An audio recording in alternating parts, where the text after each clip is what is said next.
الحمد لله الحمد لله وكفى وسلام على عباده الذين اصطفى أما بعد فقد قال الله تبارك وتعالى في كلامه المجيد وفرقانه الحميد أعوذ بالله من الشيطان الرجيم بسم الله الرحمن الرحيم ثم دنا فتدلى فكان قاب قوسين أو أدنى فأوحى إلى عبده ما أوحى ما كذب الفؤاد ما رأى وقال رسول الله صلى الله عليه وسلم ثلاثة لا ينظر إلى الله ثلاثة لا ينظر إليهم يوم القيامة الله عز وجل العاق لوالديه والمرأة المترجلة والديوث وقال عليه الصلاة والسلام في موضع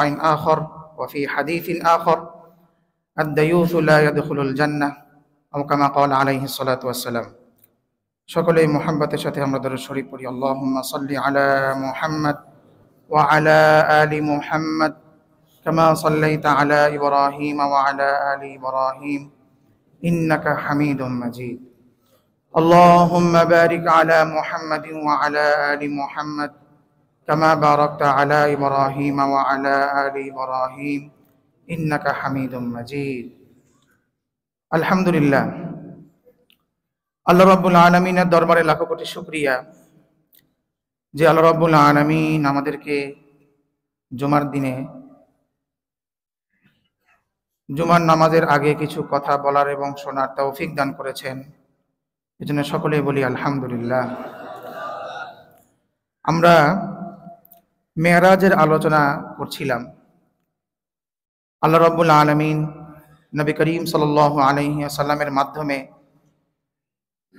যতগুলো মুআজিজা আমাদের নিকট প্রকাশ করেছেন তার মধ্যে অন্যতম মুআজিজা হচ্ছে মেরাজের মুআজিজা। সমস্ত নবীকেই কোনো না কোনো মুআজিজা দান করেছেন, অলৌকিক কার্যাবলী মিরাকল দান করেছেন, যেগুলো দ্বারা মানুষ বুঝতে পারে যে উনি আল্লাহর পক্ষ থেকে প্রেরিত বান্দা।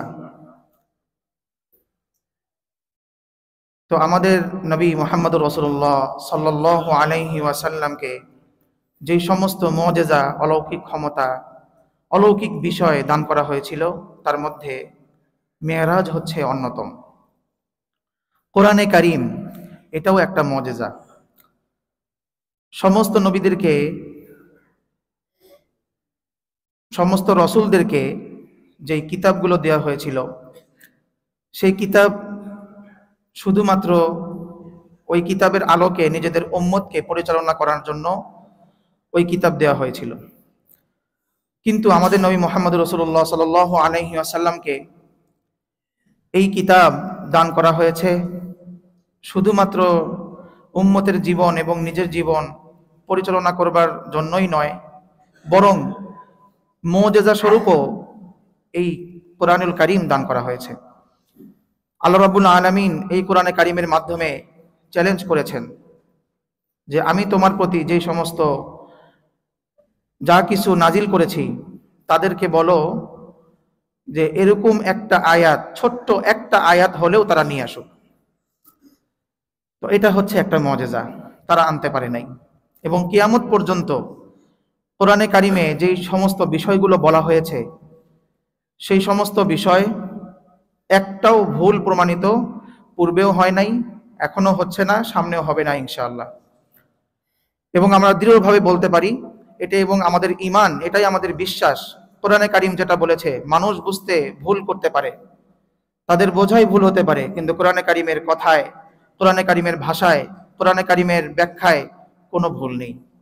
এটা আমাদের ঈমান, এটা আমাদের মূল স্পিরিট। যদি এখানে যদি আমরা ব্যর্থ হয়ে যাই তাহলে আমরা সব কিছুতে ব্যর্থ হয়ে যাব। আমাদের নামাজ, আমাদের যাকাত, আমাদের রোজা, আমাদের হজ, আমাদের সমস্ত আমল, আমার সব ক্ষেত্রে আমরা ব্যর্থ হয়ে যাব যদি আমরা কোরআনের সত্যতাকে, কোরআনের এই যাবতীয় যে বিষয়াদি, এই সব কিছুকে যদি আমরা স্বীকার না করি তাহলে আমরা ব্যর্থ হয়ে যাব। আমাদের সারা জীবনের আমল কিছুই গণ্য হবে না, কারণ আমার ঈমানটাই নেই। আল্লাহ রাব্বুল আলামিন বলেছেন, ওয়াবিল হাক্কি আনজালনাহু ওয়াবিল হাক্কি নাজাল। আমি কোরআনকে যথাযথভাবে আমি নাজিল করেছি এবং কোরআনও যথাযথভাবে নাজিল হয়েছে। এর মধ্যে কোনো এক ফোঁটাও হলুদ নেই, এক ফোঁটাও কোনো সমস্যা নেই।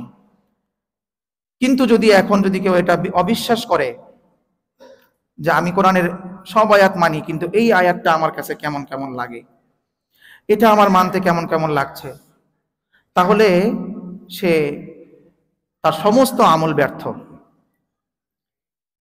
অনেক ভাইরা আছেন কোরআনে কারিমে যে সমস্ত শাস্তির আয়াত রয়েছে এগুলো মানতে তারা নারাজ। সবকিছু মানেন, সবকিছু তার ভালো লাগে, কিন্তু কোরআনে কারিমের চোরের হাত কাটা, তারপরে ব্যভিচারীদেরকে শাস্তি দেওয়া, এই শাস্তি সম্বন্ধিত আয়াত যেগুলো আছে, এই আয়াত সম্পর্কে, এই আয়াতগুলো মানতে আমাদের কিছু ভাই আছেন তারা নারাজ। তাহলে তাদেরকে আমরা স্পষ্টভাবেই বলতে চাই যে আপনি আর কষ্ট করে, যদি আপনি মানতে যদি নারাজই থাকেন, যদি আপনি নাই মানতে চান, তাহলে কষ্ট করে জুমার দিন এই তারাবির নামাজের মধ্যে, রমজানের মধ্যে এসে আর আপনার কষ্ট করার দরকার নেই। আপনি বাসায় বসে বসে শুয়ে থাকেন। কোরআনকেই আমি মানছি না, তাহলে আমার রোজা কিসের, আর তারাবি কিসের, আমার জুমা কিসের, আমার নামাজ কিসের? আমার কিছুই নাই, আমার সব কিছু শেষ। আমি কোরআনকেই মানছি না। এই জন্য কোরআনে কারিমের সমস্ত আয়াতগুলোকে বিনা দ্বিধায় মেনে নেওয়া, রাসূল করিম সাল্লাল্লাহু আলাইহি ওয়াসাল্লাম থেকে সুস্পষ্টভাবে প্রমাণিত, নির্ভরযোগ্য সূত্রে, সহিহ সূত্রে প্রমাণিত যে সমস্ত হাদিসগুলো রয়েছে, সুন্নাহ রয়েছে, এগুলোকে বিনা দ্বিধায় মেনে নেওয়ার নাম হচ্ছে ঈমান। যদি আমি না মানি, যদি আমার মানতে যদি সমস্যা হয়, কষ্ট হয়, তাহলে এত কষ্ট করে মসজিদে আসার দরকার নেই, তাহলে নিজের বাসায় শুয়ে থাকা ভালো। তো মেরাজ হচ্ছে এরকম একটা অলৌকিক বিষয়ের মধ্যে একটা অন্যতম বিষয়। এটা আমাদের অনেক ভাই মানতে নারাজ। মেরাজ মানতে পারি না, কিভাবে এক রাত্রে কিভাবে সম্ভব? মসজিদুল হারাম থেকে মসজিদুল আকসা পর্যন্ত যাওয়া, সেখান থেকে আবার আরশে আজিম পর্যন্ত যাওয়া একই রাতের মধ্যে, আবার ফজরের সময় ফিরে আসা, এটা কিভাবে সম্ভব? তো যারা আমরা মানতে পারছি না, জুমাতে আসার দরকার নেই, আপনি গিয়ে শুয়ে থাকেন। আপনার সঙ্গে আমাদের কোনো কথাই নাই, এত টাইম নষ্ট করে আপনাকে বোঝানোর কোনো জরুরতই নেই। আমরা সবাই হতে চাই সিদ্দিকে আকবর রাদিয়াল্লাহু তাআলা আনহুর মতো। আবু বকর সিদ্দিক রাদিয়াল্লাহু তাআলা আনহু যেমন, উনি যখন শুনেছে যে এক রাতের মধ্যেই এই সমস্ত কাজগুলো হয়েছে, তখন তিনি বলেছিলেন যে আমাদের নবী কি এই কথা বলছেন যে তিনি গেছিলেন? তখন কাফেররা বলছে হ্যাঁ। তখন সিদ্দিকে আকবর রাদিয়াল্লাহু তাআলা আনহু বলছেন যে ঠিক আছে, আমি মেনে নিলাম। আমি তো এখনো শুনি নাই, কিন্তু তোমার মাধ্যমে যখন আমি শুনেছি, বাস আমি স্বীকার করছি উনি গিয়েছেন, উনি যা কিছু বলছেন তা সত্য। তো আমরাও তেমন সিদ্দিকে আকবর রাদিয়াল্লাহু তাআলা আনহুর ভাষায় একাত্মতা ঘোষণা করে আমরাও বলতে চাই যে তিনি যা কিছু বলেছেন তা সবকিছু সত্য, এবং আমরা সত্য বলে মানি। এটাই আমাদের ঈমান।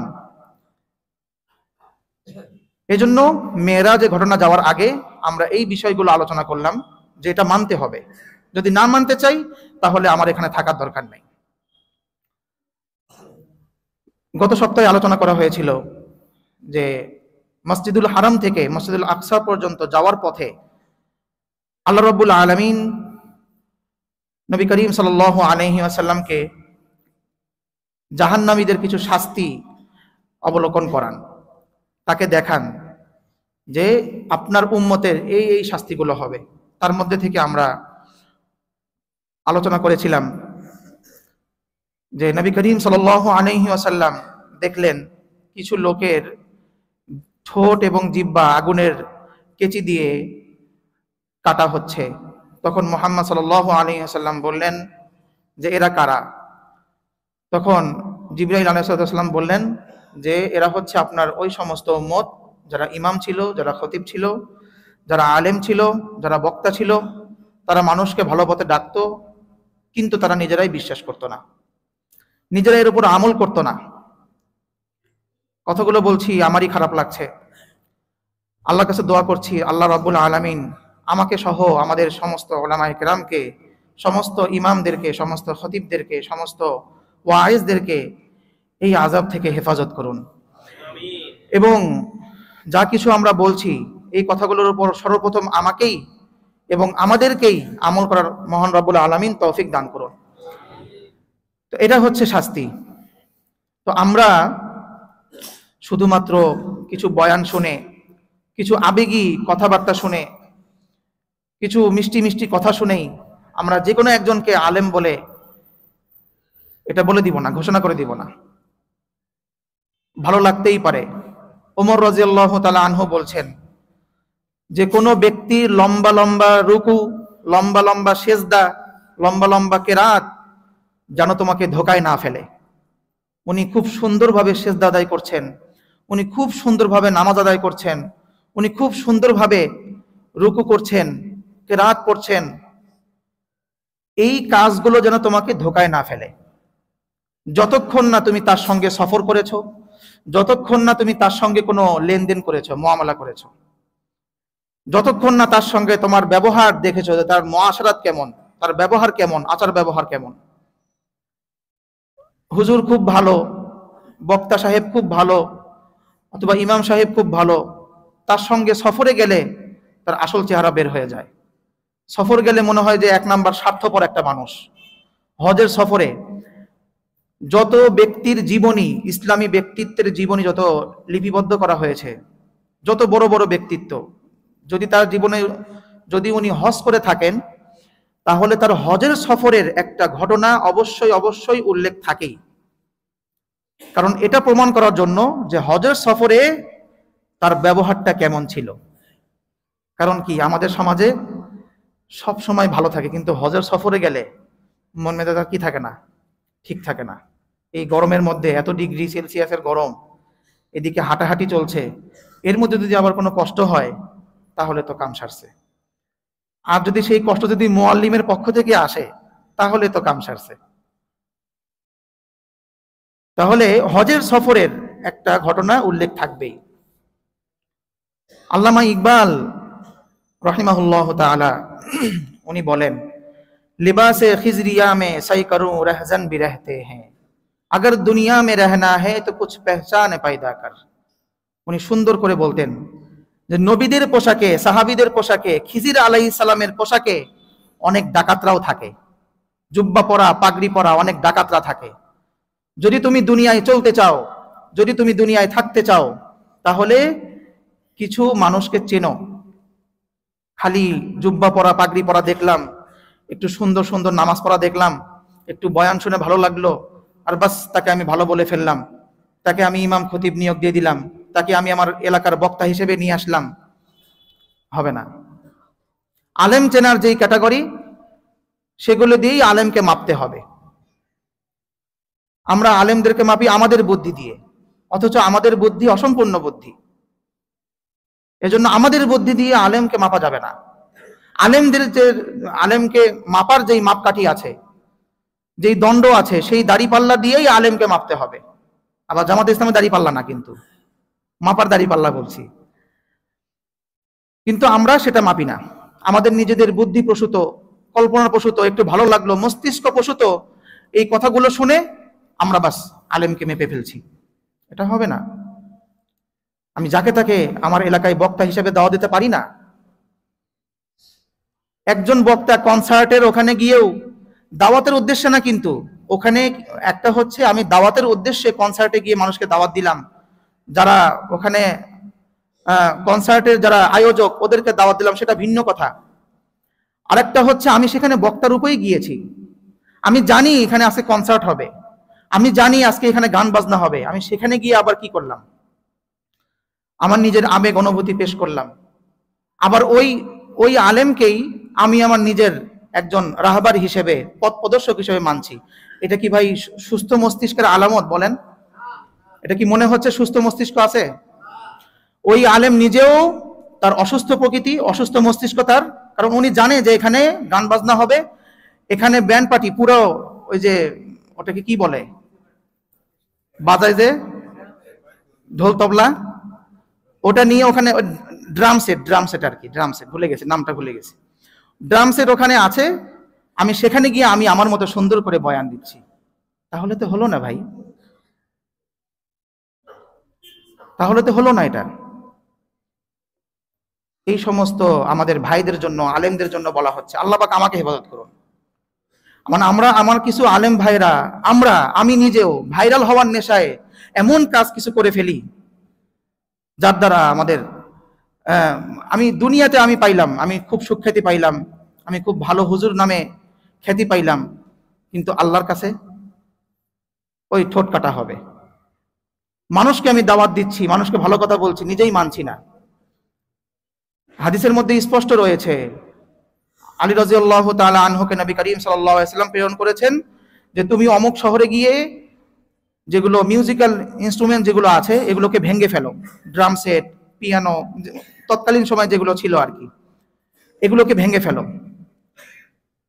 আর আমি গিয়ে ওকে না ভেঙে, ভাঙতে পারছি না সেটা ভিন্ন কথা, তাহলে আমি সেখানে যাব কেন? আমি সেখানে গিয়ে আমি আমার মতো বয়ান করছি, এটা তো হলো না। এই জন্য খুব ভাবার বিষয়, আমি কোথায় যাচ্ছি। আমি আলেম হিসেবে সবকিছু করতে পারি না।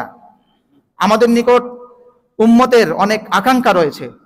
একজন মানুষ স্বাভাবিক রাস্তার ধারে পেশাব করতে পারে, কিন্তু একজন আলেম সেটা পারে ভাই? বলেন। যে বলছে পারে ওই ব্যক্তির অসুস্থ মস্তিষ্ক, আর যে আলেম করে তারও অসুস্থ মস্তিষ্ক, সে সুস্থ মস্তিষ্কের না। তো এই সমস্ত আলেমদেরকে আল্লাহ রাব্বুল আলামিন হেদায়েত দান করুন, আমাদেরকে হেদায়েত দান করুন, এবং এই সমস্ত গুনাহ থেকে আমাদের সকলকে হেফাজত করুন। 2 নম্বর বলা হয়েছিল নামাজি, বেনামাজি ব্যক্তি এবং যে ব্যক্তি কোরআন ত্যাগ করে তার শাস্তির ব্যাপারে। নবী করিম সাল্লাল্লাহু আলাইহি সাল্লাম ইরশাদ করছেন যে আমি গেলাম, তারপরে আমরা হাঁটলাম, একজন ব্যক্তির নিকট গেলাম যে সেই ব্যক্তির মাথা বড় একটা পাথর দিয়ে চূর্ণ বিচূর্ণ করা হচ্ছে, সেই পাথর পড়ে যাচ্ছে, ওই ফেরেশতা ওই পাথর আনতে আনতেই তার মাথা ঠিক হয়ে যাচ্ছে। তো তখন আবার ওই ফেরেশতা পাথর দিয়ে ওই মাথায় আবার আঘাত করছেন। তখন নবী করিম সাল্লাল্লাহু আলাইহি সাল্লাম ইরশাদ করলেন যে এরা কারা? তখন নবী করিম সাল্লাল্লাহু আলাইহি সাল্লাম, জিবরাইল আলাইহিস সালাতু ওয়াস সালাম বলছেন যে এরা হচ্ছে আপনার ওই সমস্ত উম্মত যাদের কানে আজান গেছে, যারা মাথা দিয়ে বুঝেছে, যাদের মগজে মস্তিষ্ক দিয়ে এটা বুঝেছে যে আজান হয়েছে, তারপরেও তারা নামাজ পড়ে নাই, তারপরেও তারা নামাজে আসে নাই। এই সমস্ত ব্যক্তির শাস্তি হচ্ছে এরূপ, যে আজান তার কানে গিয়েছে, তার মগজও সেটা বুঝেছে, কিন্তু সেই মগজকে, সেই মাথাকে সে কাজে লাগায় নাই।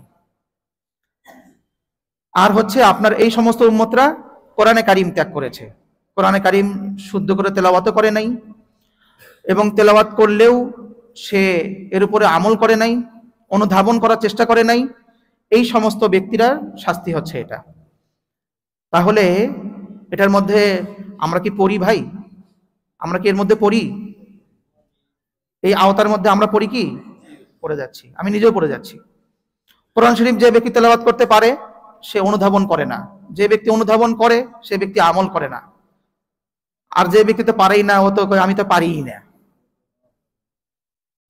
তো সুতরাং আমাদের সকলকেই কোরআনে কারিমের তেলাওয়াত, অনুধাবন, আমল করতে হবে। কিয়ামতের দিন আল্লাহ রাব্বুল আলামিনের নিকট নবী করিম সাল্লাল্লাহু আলাইহি ওয়াসাল্লাম বিচার দিবেন, ইয়া রাব্বি ইন্না কওমি ইত্তাখাযু হাযাল কুরআনা মাহজুরা। হে আমার রব, আমার উম্মত এই কোরআনকে পরিত্যাজ্য বস্তু হিসেবে তারা রেখে দিয়েছিল। তারা বাসা বাড়িতে সব কিছু পরিষ্কার করে রাখে, কোরআন শরীফকে ওই আলমারির উপর রেখে দিয়েছে, কয়েক স্তর ধুলা পড়ে গেছে, তারপরও সেটা নামার নামে খোঁজ নেই। শুধু রমজানে একটু নামায়, এক খতম কোরআন শরীফ দিয়ে হুজুরকে দিয়ে একটু দোয়া করাই দিয়ে বাস অফিসে ফাইল জমা দিয়ে দিল। আবার হুজুরের মাধ্যমে হুজুর একটু বক্সায় দিয়েন, হুজুরও সবকিছু নিয়ে ছেড়ে দিল আল্লাহর কাছে, আল্লাহকে আমি নিয়ে এলাম। এটা কি হয়? হয় না, ভণ্ডামি। এগুলো আমরা কোরআন খতমের নামে আমরা কি করি ভাই? ভণ্ডামি করি। আল্লাহ পাক বলছেন আল্লাযীনা আতাইনাহুমুল কিতাবা ইয়াতলুনা, যারা তেলাওয়াত করে, খতম করে না। আমরা তো ভাই আছি খতমের পাল্লায়। আল্লাহ বলছেন যারা তেলাওয়াত করে, হাক্কা তিলাওয়াতি, যেভাবে তেলাওয়াত করা দরকার। উলাইকা ইউমিনুনা বিহি, তারাই প্রকৃত মুমিন, তারাই কোরআনের উপর ঈমান আনছে। কিন্তু আমরা খালি কি করি? খতম করি। রমজানে খতম করে হুজুর একটু বক্সায় দিয়েন, 100 টাকা 200 টাকা দিল, দেওয়ার পরে হুজুরও টাকা পাইলাম 100 টাকা, দোয়া করে দিলাম, মানে পুরো অফিসে ফাইল জমা দেওয়ার মতো দিয়ে বাস কোরআন শরীফকে আবার রেখে দিলাম, বাস হয়ে গেল। বাচ্চাদেরকে আমরা কোরআন শিক্ষা দিই, এক খতম দিতে পারলেই, ভাই আপনার ছেলেকে আপনি কোরআন শরীফ পড়াবেন না? হুজুর এক খতম তো দিছে, ক্লাস 4 থাকতে এক খতম দিয়ে ফেলছে।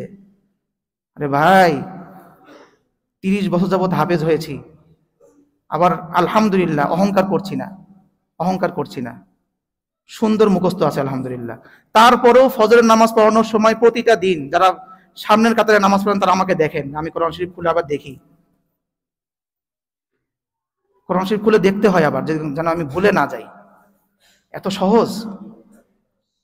আমি এটা বুঝাই যে আমি কিন্তু ভুলি নাই আলহামদুলিল্লাহ, কোরআন শরীফ আমি ভুলি, আমি এখনই এক বসাতে আমি লিখতে পারবো আলহামদুলিল্লাহ কোরআন শরীফ, একদম কনফিডেন্ট, এখানে অহংকার করছি না, বলছি আমি লিখতে পারবো, পুরো কোরআন শরীফ আমি লিখতে পারবো, একদম মুখস্থ, একটাও ভুল যাবে না ইনশাআল্লাহ। আমি চ্যালেঞ্জ দিলাম ইনশাআল্লাহ, আমি পারবো ইনশাআল্লাহ এটা। তারপরেও কোরআন শরীফ দেখি আমি, যেন ভুলে না যাই। এত সহজ কোরআন শরীফ না পড়া, একবার খতম দিলে বাস কেল্লা ফতে হয়ে গেছে। আমরা কোথায় আছি? নবী করিম ওই হাদিসের উপর আমল করার জন্যই কোরআন শরীফটা পড়ি। নবী করিম সাল্লাল্লাহু আলাইহি সাল্লাম বলছেন, মাসালু হামিলিল কুরআন কামাসালিল ইবিলিল মুআক্কালা আও কামা ক্বালা আলাইহিস সালাতু ওয়াস সালাম। যে ব্যক্তির অন্তরে হৃদয় আছে, যে ব্যক্তির অন্তরে কোরআন শরীফ রয়েছে, একটু হলেও রয়েছে কোরআন শরীফ, ওই কোরআনের দৃষ্টান্ত হচ্ছে ওই উটের মতো, যে উট সব সময় পালাতে চায়, যেই উট সবসময় পালাতে চায়, যে তার গলায় রশি বেঁধে রেখে দিয়েছে, কিন্তু উট সবসময় কি হচ্ছে? শুধু খালি পালানোর চেষ্টা করছে, দড়ি ছিঁড়ে সে দৌড় দিয়ে চলে যাবে।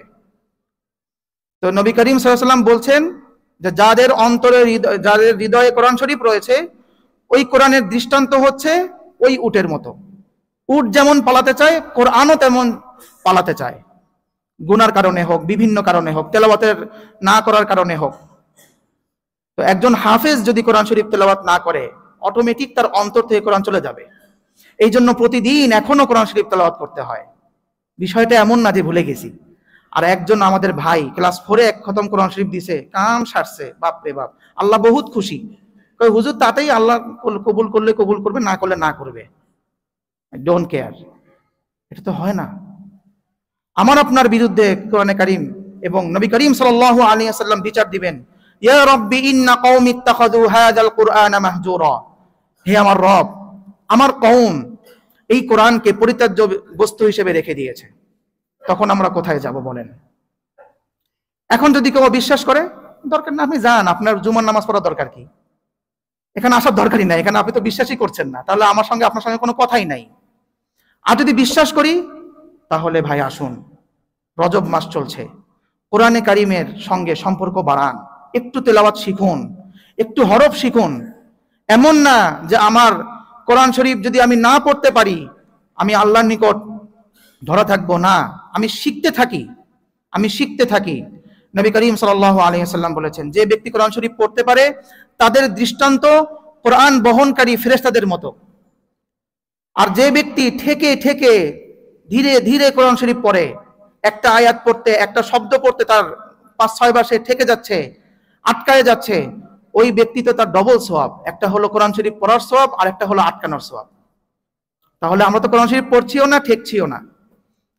এই জন্য ভাই কোরআনের সঙ্গে সম্পর্ক বাড়াতে হবে। আর না হয় আমাদের ওই শাস্তির জন্য প্রস্তুত থাকতে হবে, যে আমাদের মাথাগুলোকে যখন চূর্ণ বিচূর্ণ করা হবে তখন আর কোনো সুযোগ থাকবে না।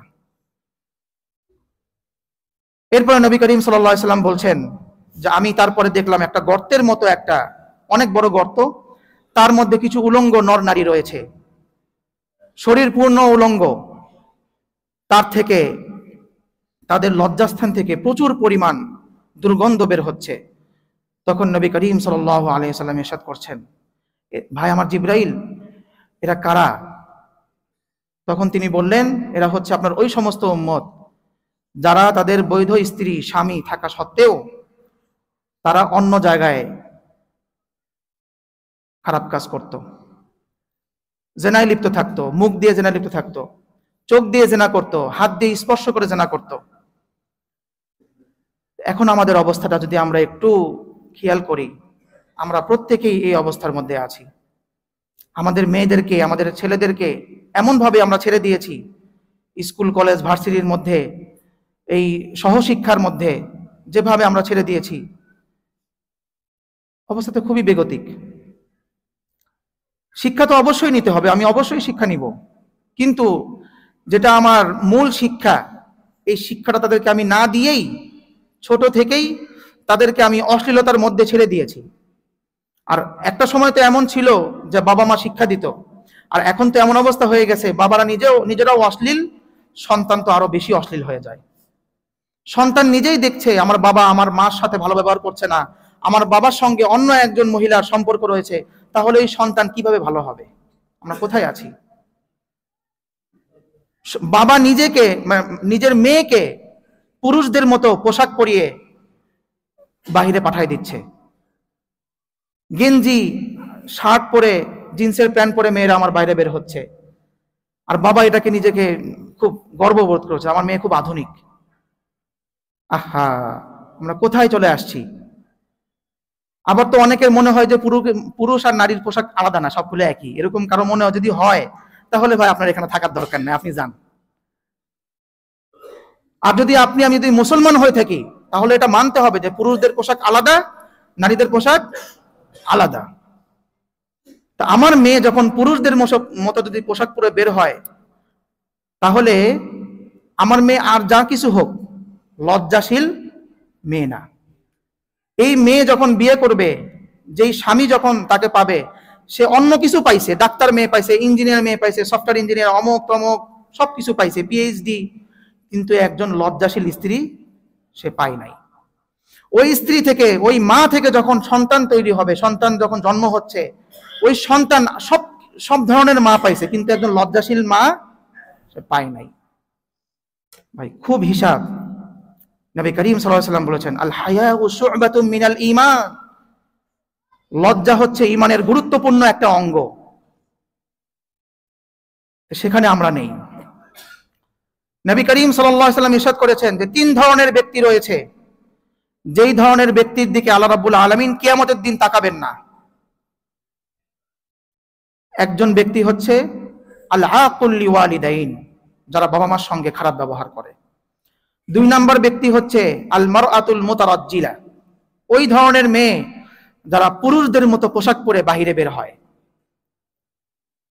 3 নাম্বার ব্যক্তি হচ্ছে ওই ধরনের ব্যক্তি যারা নিজেদের মেয়ে, নিজেদের বোন, নিজের মা, নিজের স্ত্রী অশ্লীল পোশাক পরছে, অশ্লীল কাজ করছে, সেই কাজের উপরে তারা সন্তুষ্ট। আমার মেয়ে গানের অডিশনে জেলা কেন্দ্রিকভাবে 1 নাম্বার হয়েছে। আমি খুব নিজেকে গর্ববোধ মনে করছি যে আমার মেয়ে তো গানে চান্স পাইছে। এসে হুজুরের নিকট দোয়া চাচ্ছি, হুজুরকে দোয়া করেন। না, আমরা তো চাকর ভাই, ইমাম সাহেব তো চাকর, ইমাম সাহেব তো দোয়া করতে বাধ্য, আল্লাহ রাব্বুল আলামিন এভাবে বলে দোয়া করি। আর আমাদের ইমাম সাহেবও যেমন আত্মমর্যাদাহীন, মুসল্লিরাও আরো বেশি আত্মমর্যাদাহীন, সবার আরো জোরে আমিন কয়।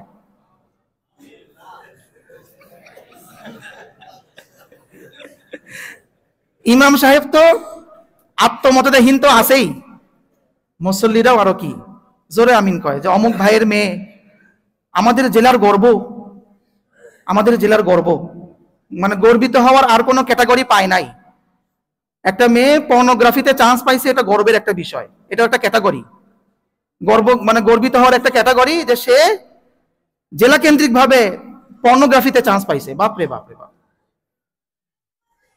এই জন্য আমাদের মনে আছে, আমাদের জেলার একটা মেয়ে প্রথম অনেক আগে সে ফিল্মে চান্স পাইছে, নায়িকা।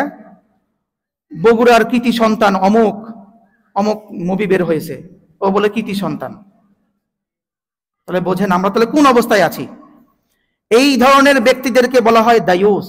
আদ-দায়ুসু লা ইয়াদখুলুল, এই হাদিস সবাই জানে, এই হাদিস সকলে আমরা জানি। আদ-দায়ুসু লা ইয়াদখুলুল জান্নাহ, দুয়ুস জীবনে জান্নাতে প্রবেশ করবে না। দুয়ুস কারা? দায়ুস কারা?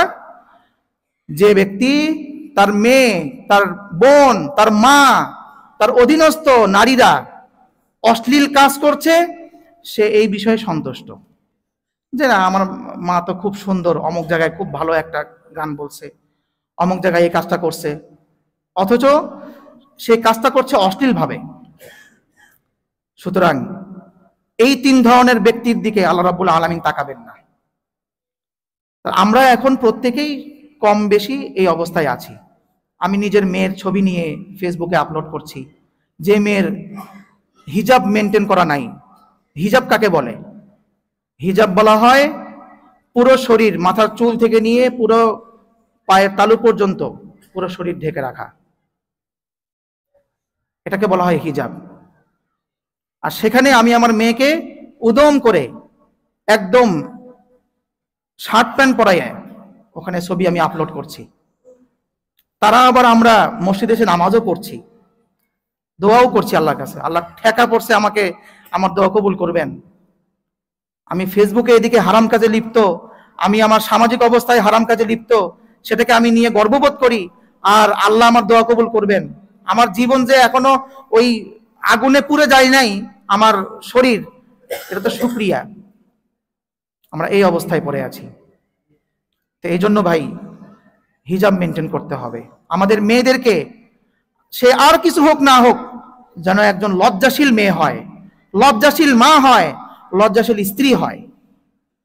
না হলে এটার দায়ভার তো সে নিবেই নিবে, আমাকেও নিতে হবে। একজন ভাই হিসেবে, একজন বাবা হিসেবে, একজন স্বামী হিসেবে নিতে হবে, একজন সন্তান হিসেবে দায়ভার নিতেই হবে। হ্যাঁ, একজন মা, একজন মেয়ে, একজন স্ত্রী, সে হিজাব মেনটেন করে যাক, বাহিরে যাক, সব কাজ করুক, হালাল কাজগুলো সে করুক, কোনো বাধা নেই, কিন্তু হিজাব মেনটেন করবে না, হবে না। আল্লাহ রাব্বুল আলামিন আমাদের সকলকে এই ধরনের কাজ থেকে বিরত রাখুন।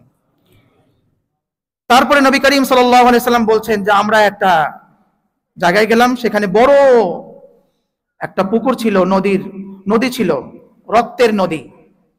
সেই নদীর মধ্যে একজন লোক সাঁতরাচ্ছে, সে সাঁতরিয়ে সাঁতরিয়ে নদীর কূলে আসছে, তাকে আবার পাথর নিক্ষেপ করে সেই নদীর ভিতরে মাঝখানে আবার পৌঁছে দেওয়া হচ্ছে। নবী করিম সাল্লাল্লাহু আলাইহি সাল্লাম বললেন, জিবরাইল, এরা কারা? তখন জিবরাইল আলাইহিস সালাম বললেন, এরা হচ্ছে আপনার সুদখোর উম্মত, জনাব সুদখোর মহোদয়, যিনি সবসময় সুদের উপরে থাকতেন। নবী করিম সাল্লাল্লাহু আলাইহি সাল্লাম ইরশাদ করেছেন, লানাল্লাহু আকিলার রিবা ওয়া মুকিলাহু ওয়া কাতিবাইহি ওয়া শাহিদাইহি। যে ব্যক্তি সুদ গ্রহণ করে, সুদ খায়, সুদ দাতা, সুদের যে হিসাব করে, যে লেখে, যে সাক্ষ্য দেয়, সবার উপর সমানভাবে সবাই সমান গুনাহে লিপ্ত। তো যারা আমরা সুদের সঙ্গে লিপ্ত আছি, আল্লাহ রাব্বুল আলামিনের কাছে কাইমনো বাক্যে দোয়া করি ভাই, যে আল্লাহ আমাদেরকে এই কাজ থেকে একটু বিরত রাখো, একটা হালাল কাজ খুঁজতে হবে আমাদের। আজকে নিজেদেরকে একজন সুদের প্রতিষ্ঠানের চাকরিজীবী হিসেবে আমরা নিজেদেরকে প্রকাশ করি যে আমি অমুক, এই সেই, এটা ঠিক না। এখান থেকে বেরিয়ে আসতে হবে, না হয় আল্লাহর লানতের মধ্যে আমি পড়ে থাকবো। তারপরে নবী করিম সাল্লাল্লাহু আলাইহি ওয়াসাল্লাম বলছেন যে এমন এক ব্যক্তির নিকট গেলাম, ওই ব্যক্তির নাক থেকে পিছনে পর্যন্ত তার আকড়া দিয়ে তার এরকম ছেঁড়া হচ্ছে, নাক থেকে, আবার মুখ থেকে পিছন পর্যন্ত ছেঁড়া হচ্ছে, আবার চোখ থেকে পিছন পর্যন্ত ছেঁড়া হচ্ছে, মানে আকড়া দিয়ে, ওই লোহার আকড়া দিয়ে আর কি। তখন আমি জিবরাইলকে বললাম, জিবরাইল, এরা কারা? তখন তিনি বললেন, এরা হচ্ছে আপনার ওই সমস্ত উম্মত যারা মিথ্যাকে প্রচার করত, মিথ্যা কথা বলতো, মিথ্যাকে প্রচার করত। কয়টা? চোখ থেকে পিছন পর্যন্ত, নাক থেকে, নাকের ছিদ্র থেকে পিছন পর্যন্ত, মুখের ছিদ্র থেকে পিছন পর্যন্ত, তিন ধরনের একসঙ্গে। এজন্য আমাদের মিথ্যা থেকে বিরত থাকতে হবে। মিথ্যা কোনো কিছু ফেসবুকে পাইছি, শেয়ার করে দিলাম, আবার ওখানে লেখাও থাকে যে আপনি এটা শেয়ার করলে 5 দিনের মধ্যে একটা ভালো সংবাদ পাবেন, 10 দিনের মধ্যে ভালো সংবাদ হবে, দিনের পর দিন যায়, কোনো ভালো সংবাদ নাই। এই যে এগুলো মিথ্যা কথা আমরা শেয়ার করছি, হাদিসে আসছে, কাফা বিল মারই কাযিবান আন ইউহাদ্দিসা বিকুল্লি মা সামিআ, যে একজন মানুষ মিথ্যাবাদী হওয়ার জন্য যথেষ্ট এটাই যে সে যা শুনে সেটাই প্রচার করে দেয়, সেটাই বলে দেয়, তাহকিক করা ছাড়া, যাচাই বাছাই করা ছাড়া বলে দিচ্ছে। তো এখান থেকে আমাদেরকে বেরিয়ে আসতে হবে ভাই। এরকম আরো অনেক গুনার ব্যাপারে নবী করিম সাল্লাল্লাহু আলাইহি সাল্লাম বলেছেন। আজকে সেদিকে যাচ্ছে না, আমাদের সময় শেষ হয়ে গেছে। তো এই জন্য বিশেষ করে সুদের গুনাহ, যে কটা গুনার কথা বলা হলো, জেনা, সুদ, অশ্লীলতা, মিথ্যা, এগুলো থেকে আমাদেরকে পরিপূর্ণভাবে বিরত থাকতে হবে। এবং বিশেষভাবে আলেমদেরকে যেই কথা নিজে বলে সেটার উপরে আগে নিজে আমল করতে হবে। নিজে বলে আমল না করা, এই সমস্ত আলেমদের থেকে উম্মতকেও বিরত রাখতে হবে এবং নিজেও থাকতে হবে। এখন তো এমন অবস্থা হয়ে গেছে, আমরা ওই সমস্ত আলেমদেরকেই বেশি ভালোবাসি, তথাকথিত আলেমদেরকে আমরা বেশি ভালোবাসি, তাদেরকেই আমার ভালো লাগে বেশি। যার নিজের কোনো আমল নাই, নিজের কোনো, মানুষকে খালি বলেই যায়, নিজে আমল করে না, এই ধরনের আলেমদেরকে আমাদের ভালো লাগে বেশি। সমস্যা হচ্ছে এটা। এই কাজ থেকে আমাদের বেরিয়ে আসতে হবে। এবং সামাজিক যেই গুনাহগুলো রয়েছে, একটা হলো সুদ, মদ, জুয়া, ঘুষ, এগুলো থেকে ভাই আমরা তো সবাই নিজেই এর মধ্যে লিপ্ত কম বেশি। আমরা এদেরকে আবার নাম দিয়েছি মুনাফা, ইন্টারেস্ট, তারপরে আবার ঘুষকে বলি হচ্ছে আউট কামাই, আউটসোর্সিং। ভাই কিছু হাদিয়া দেন, খুশি হয়ে দেন, চা খাওয়ার টাকা দেন, যতই বিভিন্ন নাম দিই না কেন, ওরা ঘুষি, ঘুষটা ঘুষি। আমাদের কিছু ভাই এমন আছে, তাদেরকে দায়িত্ব দেওয়া হয়েছে যে ভাই তোমার কাজ হচ্ছে এই টেবিল থেকে আরেক টেবিলে কাগজ নিয়ে যাওয়া, ফাইল নিয়ে যাওয়া, কাজই হচ্ছে ওটা। তোমাকে এই বিনিময়ে তোমার মাসে এত টাকা বেতন দেওয়া হবে। তো উনি ওই কাজ তো করেনি, পরে একজনের ফাইল এগিয়ে দিয়ে বলে, ভাই ফাইল তো আগাই দিলাম, কিছু খুশি করেন। আরে ভাই আপনাকে তো রাখা হয়েছে ওই কাজের জন্য, আবার খুশি করব কিসের? আপনি তো আমার কাজটা করে দিলেন, তো আমিই তো খুশি হওয়া দরকার, আপনাকে আমি আবার খুশি করব কেন? এই অবস্থা আমাদের হয়ে গেছে। যদি কেউ টাকা না দেয়, ওই ফাইলটা ঠেকায় রেখে দেয়। তাহলে ফাইল ঠেকাই টাকা নেওয়া আর পিস্তল ঠেকাই টাকা নেওয়া কি গুনাহ কি আলাদা আছে?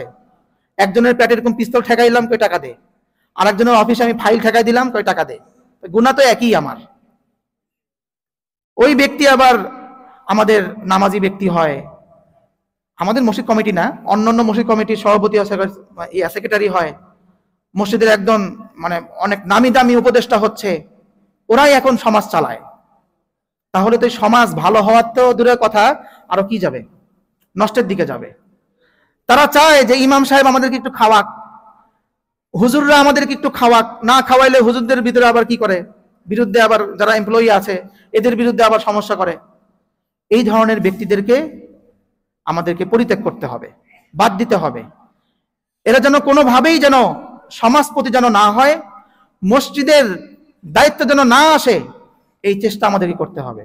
আমি আবার আমাদের মসজিদ কমিটির কিছু বলছি না, কাউকে আমি দোষারোপ করছি, আমি সবাইকে বলছি, আমি আমার নিজেকে সহজ বলছি। এই জন্য আমাদের এই ধরনের কাজ থেকে আল্লাহ রাব্বুল আলামিন আমাদেরকে বিরত রাখুক, এই দোয়া করছি।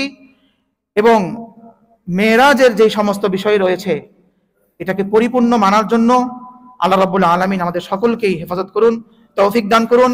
ওয়া আখিরু দাওয়ানা আলহামদুলিল্লাহি রাব্বিল আলামিন।